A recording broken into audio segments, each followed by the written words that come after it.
Good afternoon and welcome everyone. My name is Nicole Rennie from Evans Fall. I'm really glad you've made the decision to join us for today's webinar. I really do think by the end of the hour you're going to feel a lot more informed and confident about how to effectively manage poor performing employees in your workplace. As HR practitioners, I'd say that most of the areas we provide support to organisations is assisting managers in correctly disciplining employees. This would undoubtedly be the issue where we get the most inquiries.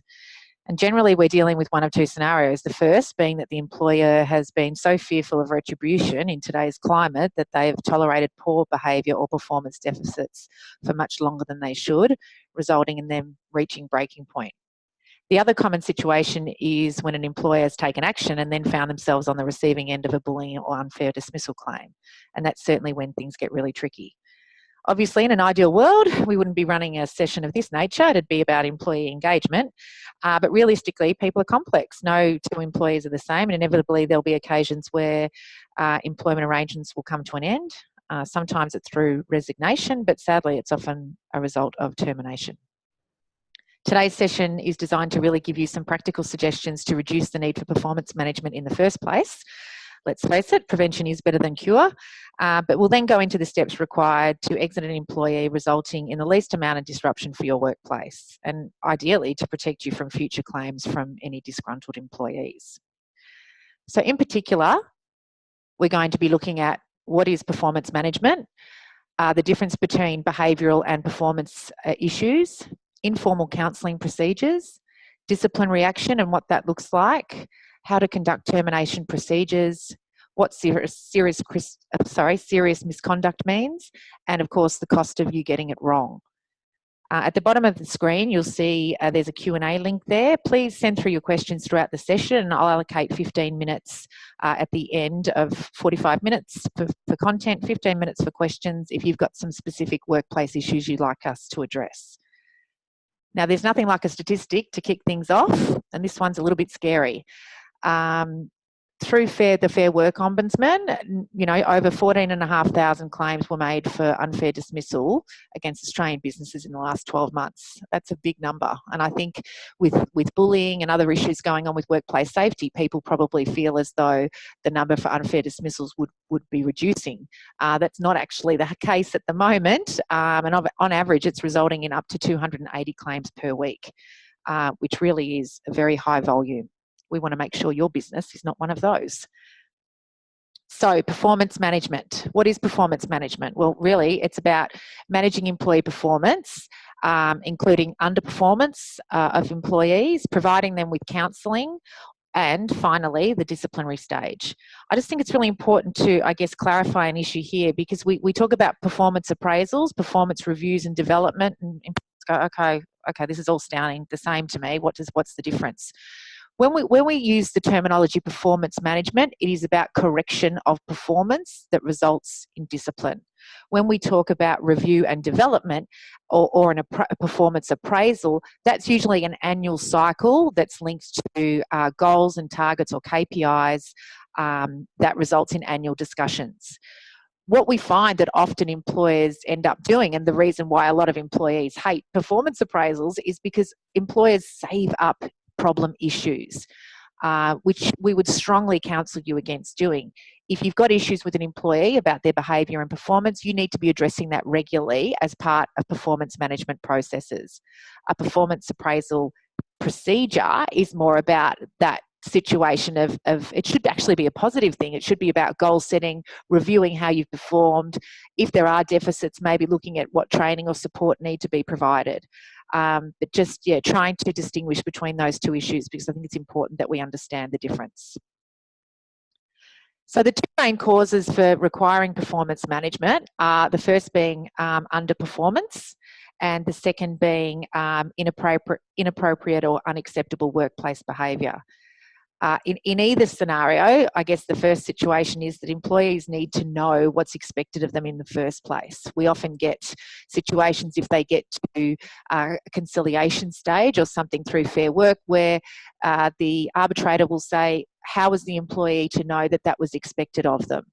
And I think we're going to talk about that in detail today, to just give you the skills to make sure that you're communicating and meeting your obligations, to make sure that people know what performance levels are required, and to know what behaviour is appropriate. First, in the first instance, as I said, prevention is better than cure. And there are a few things that really we need to be doing to try and avoid the instance. As I said, it's inevitable that there will be conflict and there'll be situations where termination is the only outcome. But there's a lot of things we can do between A and Z to make sure that those situations are, only a few occasions per year. First thing we need to do is hire the right people for the right roles. And this is, I was just talking to someone the other day about the importance of reference checking and doing proper behavioural interviews. You know, what happens is people are putting on the very best version of themselves when they're being interviewed. We're dazzled by that and we think they're going to be a fantastic fit.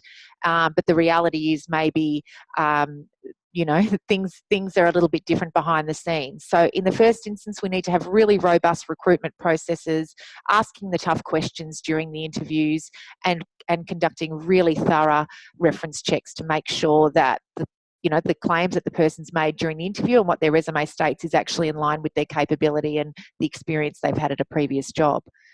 The second thing we need to do, which is again something we often overlook, and I do discuss this ad nauseum, and that is uplifting the capability of our managers. A lot of managers end up being elevated to a role because they're very good at what they do, but they don't necessarily have any skill set in leadership, and certainly they might not have knowledge of workplace relations and how to actually correctly performance manage people. So making sure your managers, who are really the people dealing with your staff every day, know what they need to do.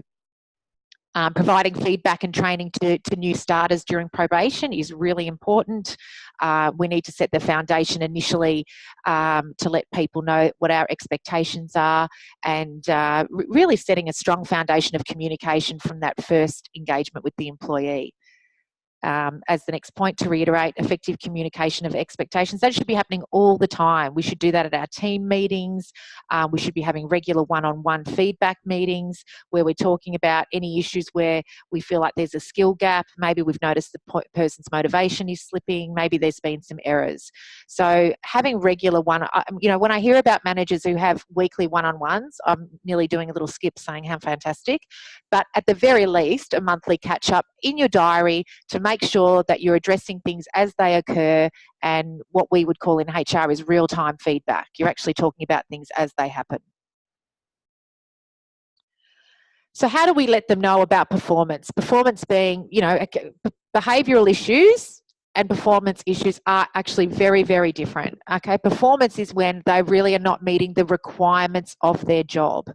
And there might be a number of reasons. It might be that they don't know what they're supposed to do. They don't know how to do it. Maybe they don't know why they should do it. I mean, a lot of the time, if people don't see a relevance in something, they will actually stop. They won't do it. So it needs to be aligned to what the organisation is going to achieve, and people need to see the relevance in that. They might think they're actually doing the task well. So without any feedback to tell them otherwise, they're going to continue along the same path. There might be obstacles beyond their control. Fear of failure is a real problem for people. They think it's not going to work, or they're worried about the repercussions if they don't get it right. So sometimes they just dial back the performance entirely and don't take that next left that you're looking at. Maybe they think their way is better. Let's be honest, we've all met employees like that. Very challenging to deal with. But again, they need to be aligned to what the organisation's expectations are, not the other way around. That doesn't mean we don't allow people the opportunity to share knowledge and contribute, but ultimately the key stakeholders and managers are making the decision of the direction of the business, not an individual. Sometimes there's no positive consequence for people doing it right. This is why this recognition and rewards is really important. As my little picture there shows, good job, pat on the back. But also there's no negative consequence for them not doing it. And that's a real problem. I often make analogies about employees being similar to children, and it's very similar. If there's no consequence for bad behaviour or for not doing what's required, it doesn't encourage any positive correction. And that's something I think a lot of managers might, fail to do at times. So how can we communicate what we expect from people? Obviously, our company values are really, really important. And I would say it time and again, don't just make them words on a wall. Talk about them. If someone's just slacking off a bit, or their customer engagement isn't what it should be, or their reports are inaccurate, you need to refer back. Somewhere in your values, it'll talk about quality. It'll talk about compliance. It'll talk about best practice and being an industry leader. These are all things that we can reiterate to our teams to make sure that they're maintaining the standard we expect. Obviously, job descriptions are a deal breaker. How can we expect someone to meet a requirement of a job if we don't actually tell them what their job involves? We don't want to get to a stage, though, when we're writing a job description where we're writing a task list, okay? A job description is not an operating procedure.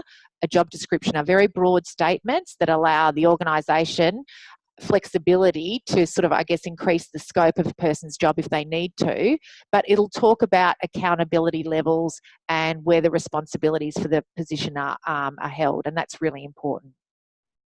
Induction programs, as we said before, in that first stage of onboarding, it's a really important time to make sure that people know exactly what the organisation's expectations are. If you have someone turning up on day one and it's sloppy from the get-go, that will largely influence their application to the job.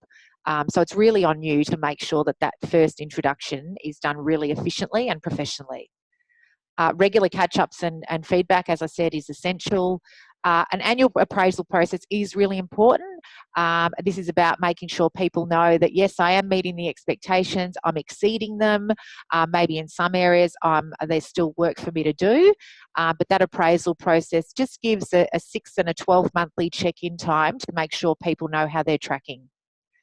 Establishing KPIs, I think when people think about key performance indication, back in the day, it was probably very much about sales roles and where there was very definitive outcomes, and it was about performance bonuses and those sorts of things. If you make this number of sales, you get this amount of money. But it's not really, there's a big shift from there now. So even someone in a HR capacity or someone in a, customer service capacity, you can still have really effective KPIs that are going to drive performance. So it's sort of drilling down into that performance position description and saying, okay, to what level do I need you to do that? You're getting a bit more specific and giving the employee a really deep guideline as to what you're looking for. And obviously development plans, what goals the person might be working towards and what training they might need.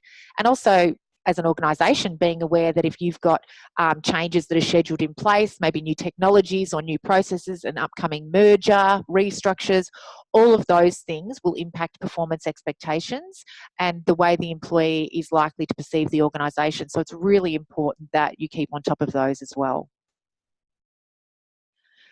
So why might employees decline? Well, obviously, there's a number of reasons why this could happen. I mean, there's organisational factors, which I guess is what we want to find out first. Sometimes it's very straightforward. It's about the person. The person's disillusioned. Maybe they're bored.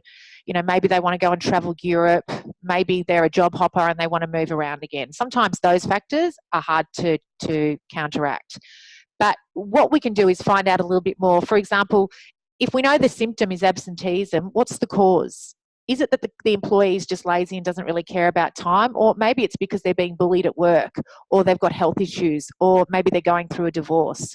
So I think sometimes we really need to explore what is the actual cause. It's very easy to see what the symptom is. But, if an employee is feeling resentful, maybe that's because of the leadership strategy or, how their manager speaks to them. Maybe there's internal conflict or the culture's a little bit toxic. So I think, we need to consider, is it an internal factor? Is it external or a personal issue? But really effective leaders are thinking about those things. You can't just be one-dimensional and think, well, I pay them and when they're at work, I expect this, this and this. And I think, yes, in an ideal world, it'd be great as a business owner or a manager to think that way. Or you fall into the trap of expecting people to be just like you, and that just doesn't happen. So I think if you want to get positive outcomes, you really need to be prepared to really look into what's going on with human behaviour and the people that are working for you, so you can be the best possible leader, and you will find it'll have a really positive impact on the relationships you have with your team, and hopefully lead to less decline in performance. The consequences of inaction. I mean, you don't really have the opportunity to put your head in the sand. I think managers have an obligation to deal with these issues, and sometimes a couple of things happen. As I said before, managers don't have the skills, and look, let's be honest, we all shy away from things we're not going to be very good at or we're worried about, so we tend to put it in the too hard basket. Or alternatively, especially in today's climate, people are so worried about getting it wrong that they just sort of leave it. And finally, there's always that fear of confrontation. I think in general, 90% of us don't go out and seek to have difficult conversations with people. It can be really challenging. But sadly, you have to move past that. It's one of the obligations you have as a business leader. And if you don't, obviously there's going to be direct impacts on your productivity. If people are performing poorly or they're behaving poorly, it will impact your productivity, first and foremost. If productivity is impacted, profitability is impacted. They go hand in hand. Ultimately, then the culture of your organisation will be impacted, where there's an attitude of laissez-faire, or people are just not connected. That the care factor's not there, and that's the most destructive type of culture you can create. Obviously, then there's health and safety risks, where if people are being a bit apathetic about their jobs, certainly if you're in industries where manufacturing or the use of equipment or driving or any of those things, people become a lot less connected and they don't care about health and safety as much. And ultimately, the underlying issue is that employees become frustrated. Other employees, they just think, oh, my manager's soft and they don't deal with anything. So often you'll find that you'll get good employees who will leave the organisation as a result of employers not dealing with the problem ones. So there's enough reasons there. I've given you over a handful of reasons of why this issue is so important and you just can't leave it. So as I said previously, there's two main types of issues that we deal with our employees when they're on where they're declining or there's problems, and that's either through their performance or their behaviour. So firstly, we'll talk about underperformance. Specifically, we're looking at, not carrying out the duties to the required standard. They're actually just not meeting the level that you need them to. Maybe they can't get the work done in the expected timeframes. I mean, that's a real challenge. What if you've got an employee who's exceptionally good at what they do, but they're just really slow? And that can be really hard. And they're often the people that we say, oh, well, they're really applying themselves and they're good, they're just slow. And I had someone say to me the other day that what they're aspiring for is just to be a really well-rounded employee. And I think that's what we want all of our employees to be, is well-rounded. So having someone who's very meticulous and good at what they do, but it takes them 4 times as long as somebody else, that doesn't mean they're well-rounded. And unless you're prepared to assist them along the way to correct that performance, they won't actually improve. So timeframes is a good example. Things like failure to meet our client expectations. I mean, that can be a deal breaker. There's no point, retaining people in our organisations if they're costing us money. That doesn't mean we just exit them, because there might be a whole lot of skills and knowledge that they bring to our business, but we can't afford to not meet the expectations of our client base. How do we often determine the poor performance? Well, sometimes we can actually observe the work practice. We can actually see someone in motion. That's certainly a lot easier with jobs that are very manual and physical work, less likely for those of us in sort of corporate or administrative environments, but certainly observing someone, their behaviours and their output whilst they're working is a factor. The evidence of the work, so looking at actually the output and what they've created, whether it's a report or whether it's a presentation that they've done, is it to the quality that's expected? Sometimes we look at time work studies, especially for that piece about time frames. So we look at what are reasonable timings to be able to do things and what is the output of the individual. Sometimes we look at industry or organisational standards or standard operating procedures, and we see if employees are performing in line with those expectations.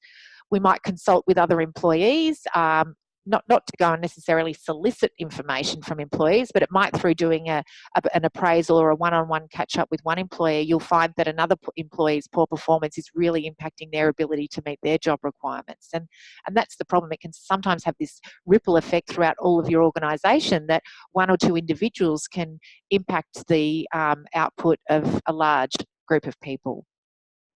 And finally, obviously, feedback from clients. The last thing you ever want to get to is a situation where a client gives you negative feedback. I'd be mortified if someone passed on negative feedback about me, because, it's a reflection of not only me as an individual, but the organisation as well. So I think as business leaders, we need to make sure that we never get to that point. Sometimes you can't come back from that with a client. But if you do get that feedback, you obviously should accept it graciously and reassure the client what you'll be doing to try and rectify those issues with the employee. One thing I would strongly advise you against doing is any sort of covert surveillance or the temptation to spy on your staff and checking emails and those sorts of things. Look, don't get me wrong, I know that happens, and employers might say, well, I've got a right to do that. But I would say if you're getting to that point, you've gone too far. There needs to be a level of trust and cooperation. And if you're doing sort of covert stuff to monitor someone's performance before you've even started a performance management process, then you are really going about it the wrong way.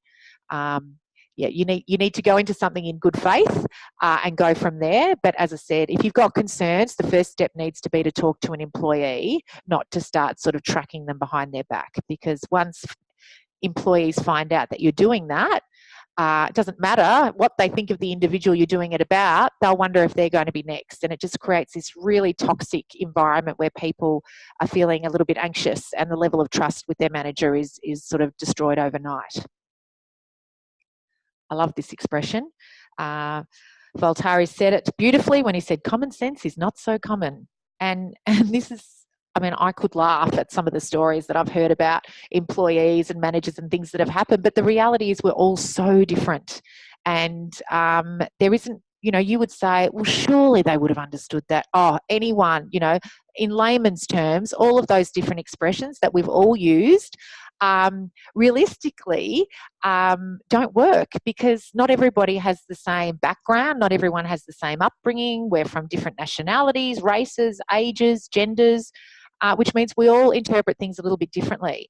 So as a HR person, we would say, you know what, put it in black and white and make it as simple as it possibly can be, and then talk about it, and then talk about it again. So you need to make sure that people are on the same page. And this is what often happens with behavioural problems, that what we would think something as simple as a dress attire, that people would know that workout gear is not appropriate for work, we would think, well, that's common sense. Apparently it's not, because I've had quite a few conversations with people over the years about that very issue. So what are some examples of inappropriate behaviour? Breaching a code of conduct is a big one. A code of conduct is an essential tool. If you don't have one, get one. Develop one. We can help you, or just put something together about the rules of your workplace. That's telling people the day-to-day expectations about anything from housekeeping, like cleaning up after yourself in the kitchen and those sorts of things, right through to how you're supposed to communicate with people and using language and all of those things. So code of conduct, company policies and values, when people behave in a manner that's not aligned to those. Things like attendance is a massive one. And not just attendance as in taking days off, but just constant lateness, people not managing their diaries effectively. It might even be that they're at work at the right time, but they're always late to meetings. It's a regular habit. So talking about, they're all behavioural issues as opposed to performance. So it's not necessarily about output, but it's about the way the person goes about their business. Often negative behaviours or negative attitudes. I talk quite a bit about the eye rollers in the room, or the finger pointers, and those behaviours are not appropriate. They're actually not. And, people say, oh, come on, but, be realistic. It's not a nanny state. I know that, but they're actually either aggressive behaviours or they're insulting behaviours. If you're rolling your eyes at someone in a meeting, you're actually just using body language rather than words to actually, tell them you think what they're saying is garbage. So I think specifying some of those things is really important. When people behave maybe in a disruptive or dishonest, I think a code of conduct is a really good opportunity to really talk about ethical obligations of the business and what the consequences are of dishonest behaviour. And, when we're talking about attendance, honesty about putting in leave forms. Don't provide fraudulent medical certificates, or, don't say that, you're sick when we saw on Facebook that you were, up in Queensland for the weekend. think about those things, put them in writing. So when an employee does do that and they post, themselves with a bikini and they've told you with a very croaky voice on the Friday that they're dying in bed, that you've got a clear policy that says you have been dishonest about a leave application, and that is considered misconduct. What employers have trouble with is when they assume that common sense would say that's the wrong thing to do. Well, if you're going to go to the commission, if someone's going to pursue a claim for unfair dismissal, common sense just will not, in most cases, be a logical argument. You need to have demonstrated that you've preempted a reasonable number of situations and put those in writing about what your expectations are. So the way people communicate amongst their team or how you expect people to interact across the business. I've gone into organisations and actually put in rules, actual written rules around how team members are allowed to communicate with each other via email. It's a massive source of communication. And I think now people tend to be quite passive aggressive in emails or like to take pot shots in emails that they would never dare say to someone's face. And we need to set the foundation that behaviour is not acceptable either. And codes of conduct can be really good at communicating those issues. And obviously in your policies, you need to have things around bullying, harassment, aggressive or menacing behaviour, because they're all inappropriate. In a lot of instances, that will lead to actually illegal behaviour. But at the very least, we need to tell people what it means, what are examples of that, so they know what they should and shouldn't be doing. So when we, as I said, establish those behavioural expectations, we do it through our company policies, code of conduct, the values, but also our one-on-one sessions. That's a really good way to follow that up. It doesn't have to be, as I said, saved, and it certainly doesn't need to go straight to, a performance management process. As I said, just something simple like the attire someone's wearing to work. If it's not professional, during the one-on-one, look, I have noticed on, 3 occasions now, you've worn, shorts to work. I know it's hot outside, but we don't consider that acceptable corporate, uniform, whatever it might be. Deal with that in your one-on-one sessions. Workplace signage is also a really good one, particularly around health and safety procedures, having signage up to remind people that, there's compliance and there's issues they need to be aware of. We should talk about it in our induction and onboarding. That should be the first time we mention it. If we haven't already mentioned it in our interviewing, we need to tell people this is how we roll. This is what we expect when you come and work with us. And then you're reiterating that message consistently throughout the whole employment life cycle. So when you get to a point when an employee isn't meeting your standards, the exit strategy for you is a lot easier as an employer. And finally, there might be occasions where, like I said, with email conduct, for example, it can be a bit complicated. A lot of people don't realise using capitals is like shouting, and using 5 exclamation marks is almost the equivalent of calling someone stupid. So workplace training and something like that would be really relevant and appropriate. So it might be worth considering some of those things as well. But when it comes down to it and things haven't worked out, we've done what we think is set up the foundation for the employee, and things have gone amiss, we need to conduct some informal counselling. And counselling really is that process of giving constructive feedback to a person. So feedback, we say as a HR people, should be an ongoing process. It could be positive reinforcement, or it might be, directing someone to other areas where they need improvement. Counselling is when you're really sort of starting a performance management process. It's that step where you're having, the first discussion with someone. Back in the day, we probably would have even said it was a verbal warning scenario. But what we want to do is we want to get the person in, we want to talk to them about problem solving. That's what we want to do. We want to ask the person what the issue, we want to tell them quite clearly what the issue is, and we want to give them the opportunity to discuss that with us. We have to explore the reasons. Maybe the reasons for the poor performance or the behaviour are internal. Maybe it's because of the way our managers are behaving, or maybe it's because we don't have the right policies in place, or maybe we haven't given that person a job description. So let's really explore what the reasons are. As I said, look at the difference between the cause and a symptom, and discuss any grievances. And look, again, this might be something your managers need some training in doing, because not everybody knows how to sit down and have, you know, a genuine consultative conversation.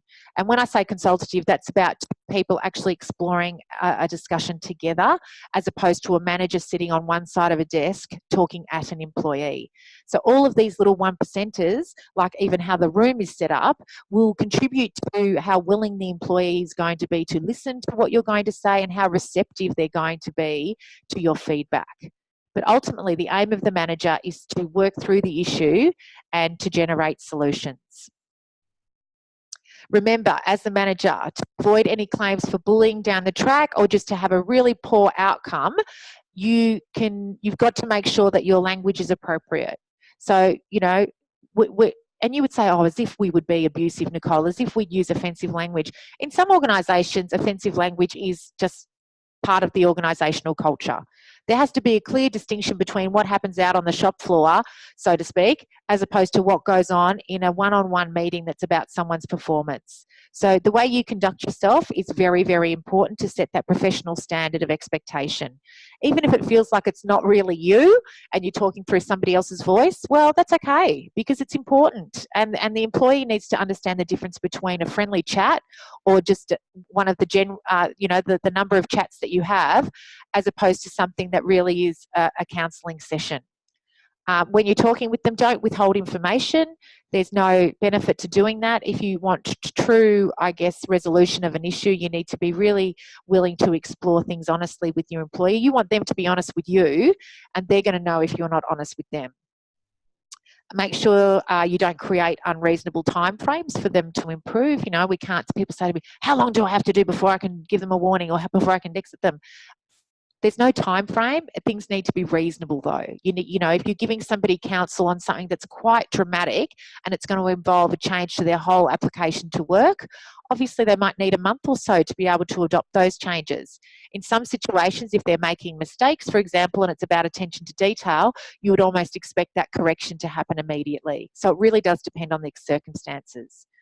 Don't deny people access to information if they need to try and improve their skill set. And, you know, I do hear a lot of the time over the years, employers have said, oh, I'm just going to get them to do filing and I'm just going to get them to do stuff. They'll get so sick of it that, you know, they'll end up leaving. That's not a strategy to address poor performance either. The other thing I'd say is to be mindful to not focus on people's personalities. It's really hard sometimes because we're all so different. And I'd love to think that we're not judgmental, but deep down, we all have some unconscious bias going on. So try and separate those personal feelings, or not try, you must separate those personal feelings you might have for the employee, their lifestyle choices, what they do on the weekend, the way they present themselves, all of those types of things, and just deal with the issues at hand. If some of those lifestyle choices are resulting in impacts to their performance or behaviour, for example, they're coming in on death's door every Monday morning because they're having a big Sunday session, then that's different. But you can't let it influence you that they might have preferences that are different to your own. So stick to the work issues because your employees do have the right to privacy and to have their own, you know, individual choices outside of work. It's only when it impacts work that we can address those issues. And another big point to consider is to remember to punish in private and praise in public. Somebody just said to me yesterday, oh, but not everybody likes to have praise in public, and that's true. But I think that's a risk I'd be prepared for you to take. What we don't want to see is you correcting performance or having a counselling session with an employee.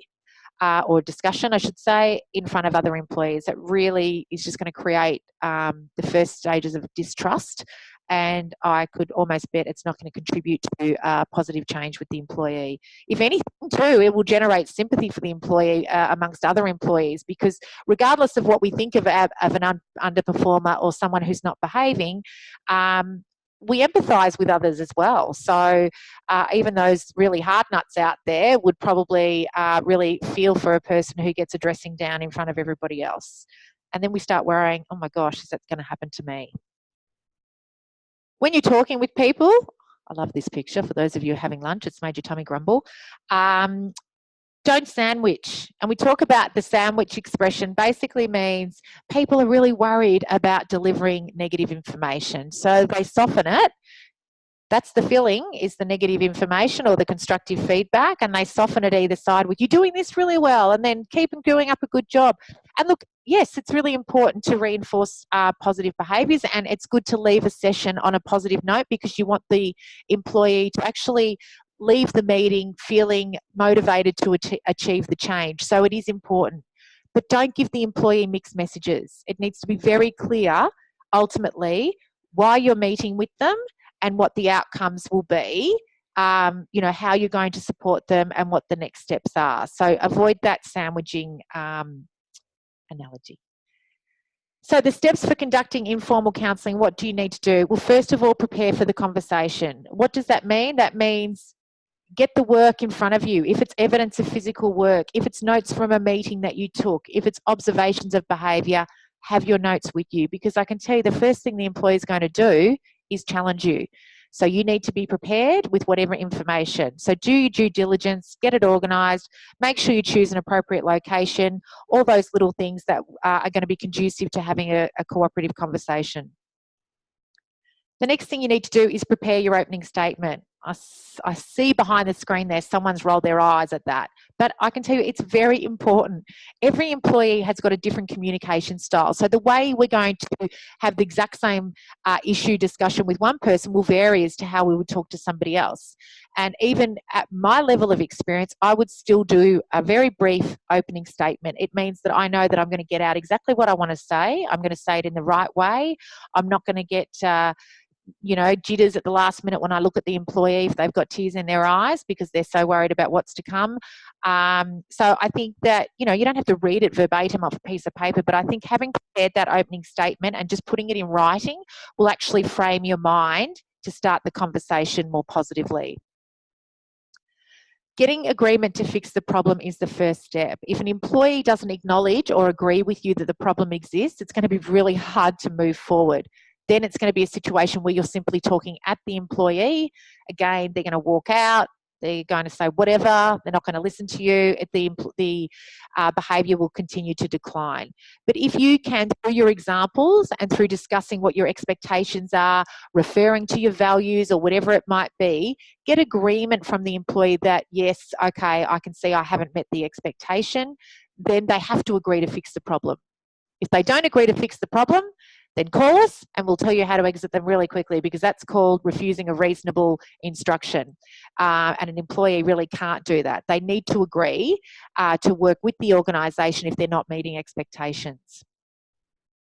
As I said before, you need to break it into two parts. You need to talk about the cause and the symptoms of what the problems are, and then really try and explore and dig deeper with the employee about what's going on and why. Generate and choose a solution. Now, as much as I'm saying things should be collaborative and cooperative, at the end of the day, you're the boss, so the solution's coming from you. You need to entertain solutions from the employee and ideally, articulately, I don't want to say shoot down because that would not be a professional expression, but you need to be able to, I guess, talk through each of their suggestions and explain why, for whatever reason, they might not be valid. Maybe it's because there's a commercial impact, maybe it would create inequities amongst other employees, maybe it wouldn't work for the client. So you need to explore those reasons and then come to a solution that ideally you've probably already thought about and explored prior to the meeting. Finally, you then need to prepare an action plan and a review date. You need to tell the employee really what they're working towards quite specifically. And look, this is the difference between just having a nice chat and saying to the employee, okay, this is what I specifically need you to do. Let's get together in a month or 6 weeks or 2 weeks, depending on the nature of the issue, and discuss it and see how you're going. As I said, it might be an issue where you need to follow up and give the employee training. So maybe the training is going to happen instantaneously, and then you're going to follow up with them in a few weeks to see how things are going after the training. But putting in place that action and follow up leaves the employee with a level of accountability. And that's really important. On a positive note, ideally, if you do counselling correctly, the rest of the process isn't required. The behaviour is corrected, The employee is given ownership of the issue. They know exactly what's expected. They're given the strategies to improve, and they're then realigned to the goals of the company and subsequently will become re-engaged. I mean, that's what we're going for. There's no headaches in having those conversations. Effective leaders do them every day. They resolve issues before they get to stage 2. So I would really encourage you to spend some thoughtful consideration on how you can make counselling effective. Again, if you look at some of our previous blogs or webinars, you'll see we talk a lot about engagement and really creating a positive culture. If you can do that, 8 times out of 10, you'll resolve some of these issues at the counselling stage. What if it doesn't work? Well, first of all, don't jump the gun. Make sure you've given them reasonable time frame. When you're looking at, I guess, things going pear-shaped and ending up in Fair Work, what they'll look at is reasonable time frame. You'll say, okay, great. Thanks, Nicole. What's reasonable? What a reasonable person would think is reasonable is how the Commission views that. So, for an issue, is a week a reasonable amount of time? Maybe it's not. Is 6 months reasonable? No, I'd say the damage someone could do with poor performance or behaviour in a 6-month period is not reasonable either. So you need to have a bit of consideration as to what would be seemed reasonable. If the person has had some success between their counselling and the next stage, well, you should recognise that success, but if it's still just not up to par, you need to focus on those issues. And that's when we get to the stage where the performance management process goes to discipline. And that's when things get formal and we have to get this situation right. And I always say to people who say, oh, it's too hard to get rid of anyone and it's all complicated. I say, it's actually not. You need to do a plan of action, follow the steps involved. Ideally, it will correct. The employer will say, oh, crikey, this is getting serious. I don't want to lose my job.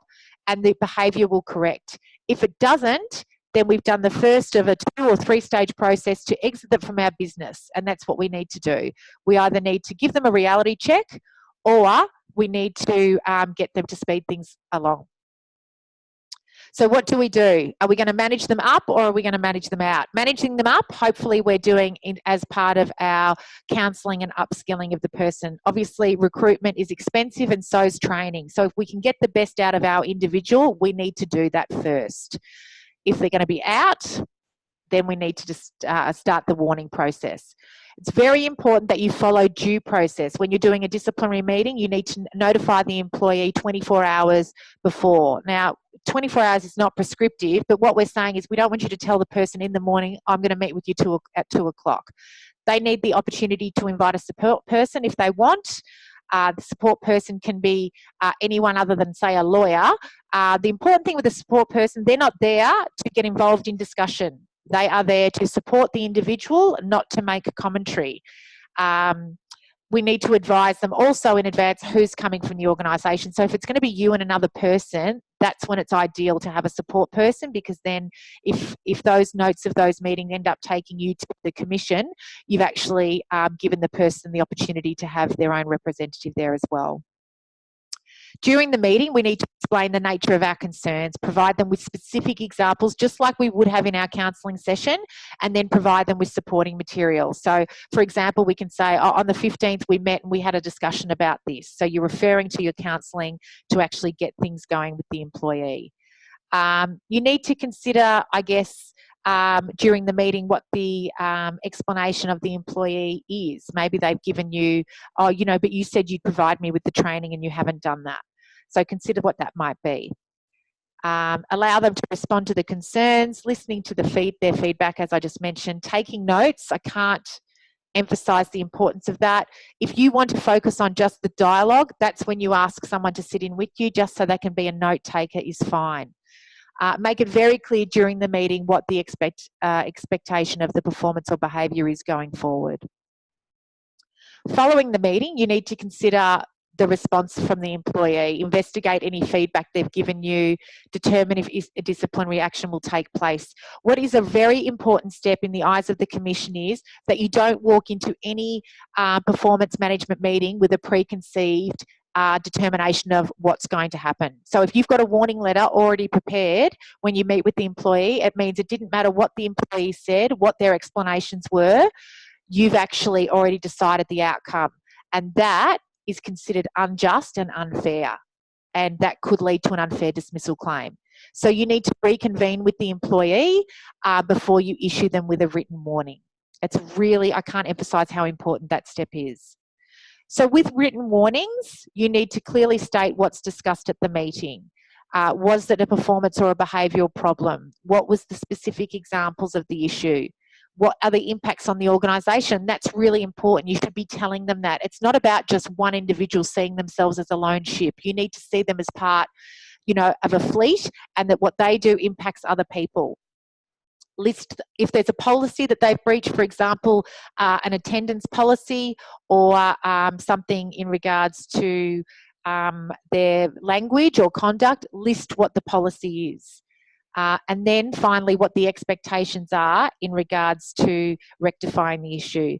Again, we're going to have a specific time frame, and there'll be, of course, consequences for failure to improve. Now, those consequences, we might just say in the letter, failure to improve will result in further disciplinary action, and we often say in HR, which may include written warnings or termination. So you're giving yourself that out, and you're letting the employee know from the get-go that it's serious.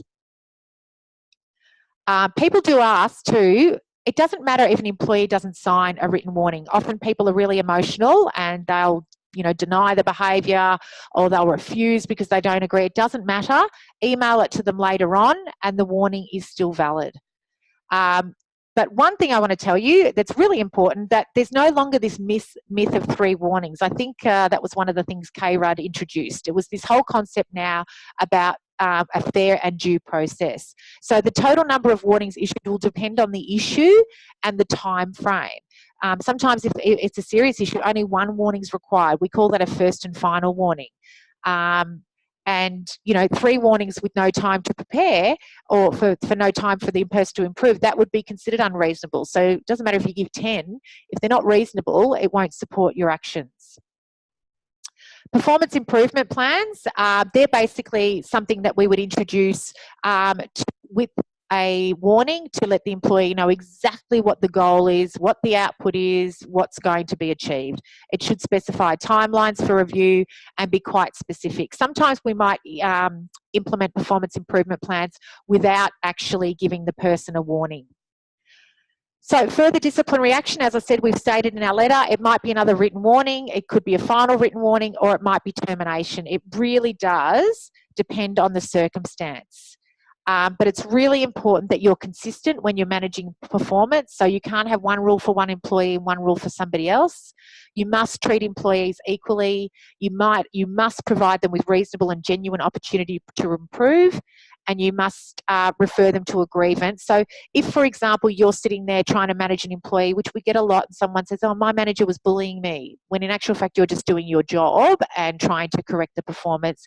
If they say that, you need to direct them to a policy. If you don't have a policy, direct them to another senior leader to make a written complaint. You just need to do that as part of a process that you've taken the employee's complaint legitimately.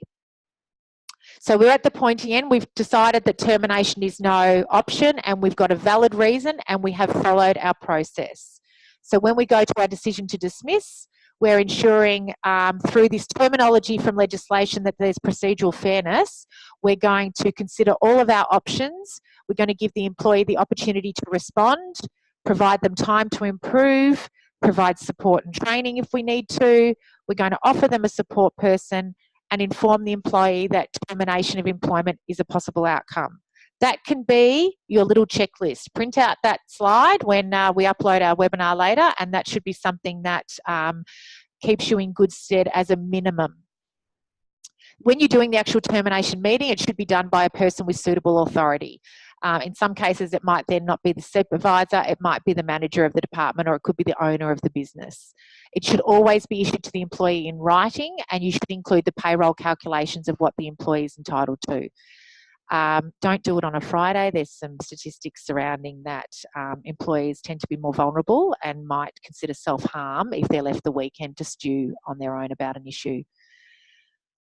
Termination with notice. So when we terminate them, either in their contract or in the award or the NES, it's going to tell us how much notice. For example, if they've worked less than a year, it might be 1 week, and so on. If they've been with us for 6 years, it might be 4 weeks. So look to see what the person's entitled to.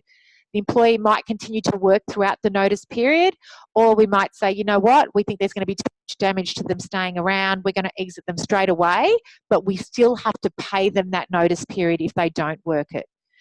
If the employee just refuses to work their notice period, then, you know, you can get some advice from us down the track, but you can withhold leave and things like that if that's the case. So you must terminate in writing. It must be confirmed. No texts. You need to do it in writing in the form of a letter, and you could send it in an email if required, and then follow up with an actual physical letter as well. Serious misconduct is the very sticky end of when an employee's done something that you really can't move past. In those instances, all of these other steps might not actually be required. It's when they're doing something that we just can't move past as the employer. It might be something to do with theft, fraud, assault, intoxication, refusing to carry out work duties or carry out reasonable instructions. So they're that basically have damaged the reputation beyond you know, working together. Before you do anything, you need to make sure it's valid. Check it out, investigate. You might need to stand the employee down if it's a really serious issue like fraud or theft. Stand them down with pay while you're going to investigate. Again, have the meeting, present them with the issue, give them an opportunity to respond, and then make your decision. You might even ask them to sit outside or come back in an hour and a half while you consider, but you cannot you can't terminate people on the spot again, because you're showing that you haven't considered their opportunity to respond. Instant dismissal occurs with summary dismissal. So you don't have to pay notice, which is one win, but it's important then that you know what constitutes summary dismissal and you don't use that inappropriately. You're still required to pay, you know, unpaid salary or annual leave or long service leave, but you don't need to pay that notice period. The costs of getting this stuff wrong, obviously financial payments. I would say the worst is probably reinstatements. That's when you go to conciliation and the employers and the commission says you need to re-employ this person. I mean, that's the last thing you want to do. Firstly, it makes the organisation look foolish. It creates a real level of toxicity in the organisation, and you've got an employee coming back who's got the better of you. And it's almost impossible then to feel as though you can comfortably performance manage them without fear of retribution down the track. And you would say to yourself, well, who's going to want to come back? But a lot of people are worried about not getting other employment, or maybe they're older and they're worried about their employment possibilities. So sometimes people will just seek the opportunity to come back to their job, and they won't want a financial settlement. They want to come back to work.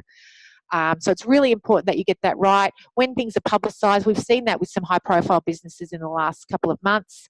It impacts on the public and client backlash. So you need to be mindful of that. The people want to know that you've done the right thing by people. No one expects you to hold on to slack people or incompetent people, but you need to follow a process and make sure it's fair. So as I said, make sure that that dismissal is not harsh, unjust or unreasonable.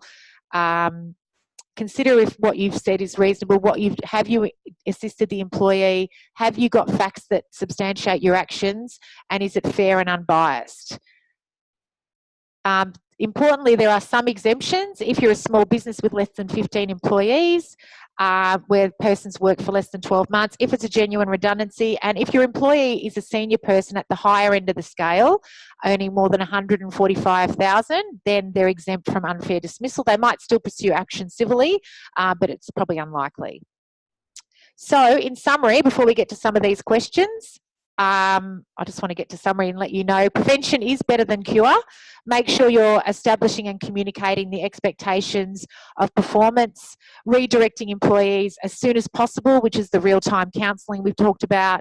Have workplace policies in place, uplift the capability of your managers and give them the tools that they need.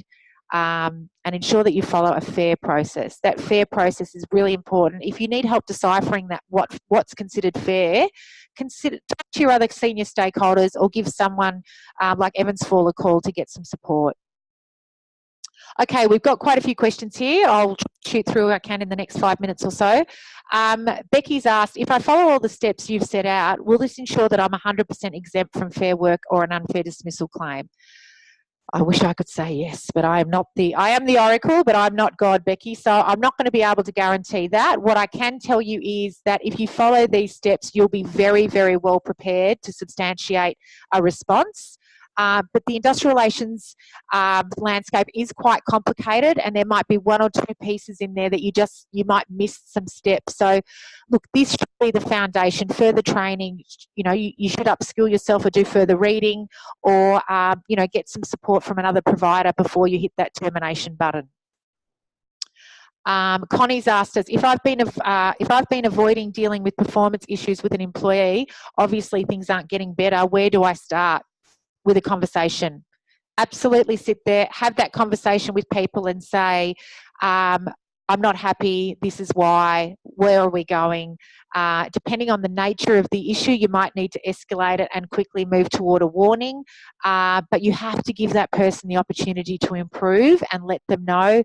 When people say, I was blindsided, I had no idea it was coming, you're in trouble. So don't avoid it, start the conversation. It is hard, but it's part of your obligation as a manager.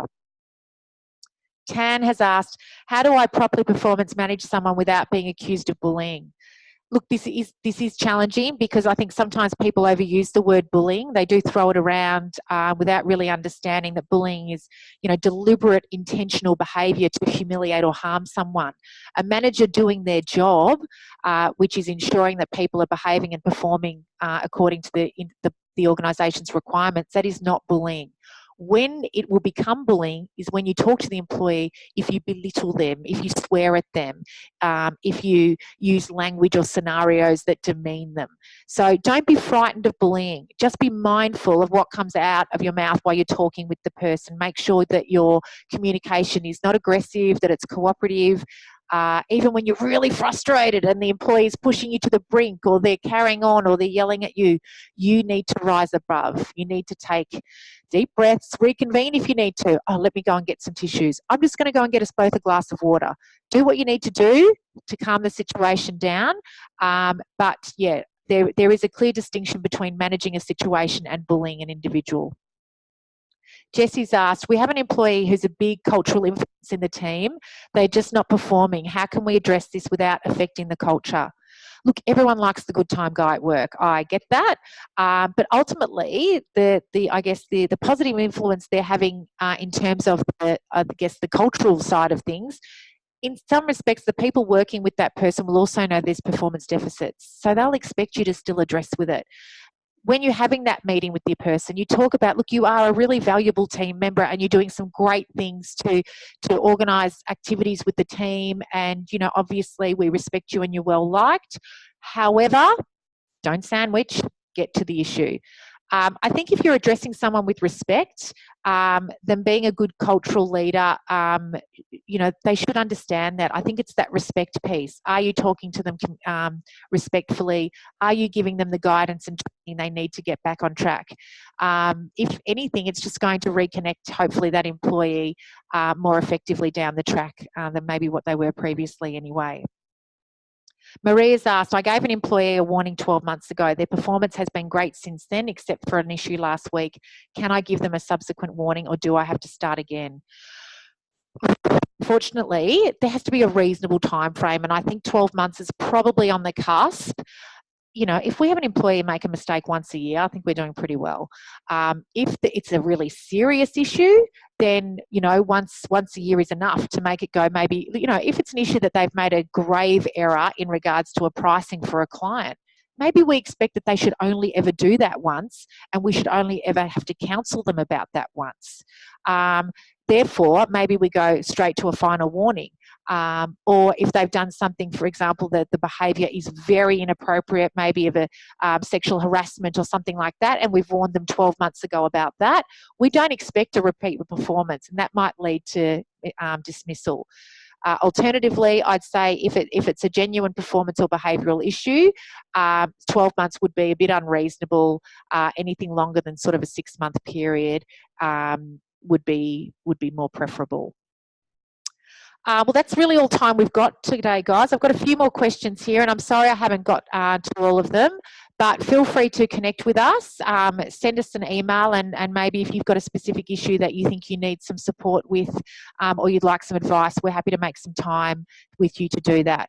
Alternatively, if we've tipped the iceberg for some of you and you're thinking, okay, that was good, now I'm more confused or nervous than ever, maybe you could look at attending one of our in-house training sessions. We've got one coming up in November, but we can also come out to your organisation and maybe do a session that speaks the language that your team need to hear. So yeah, you can follow up. We've got some really good resources that are free on our website.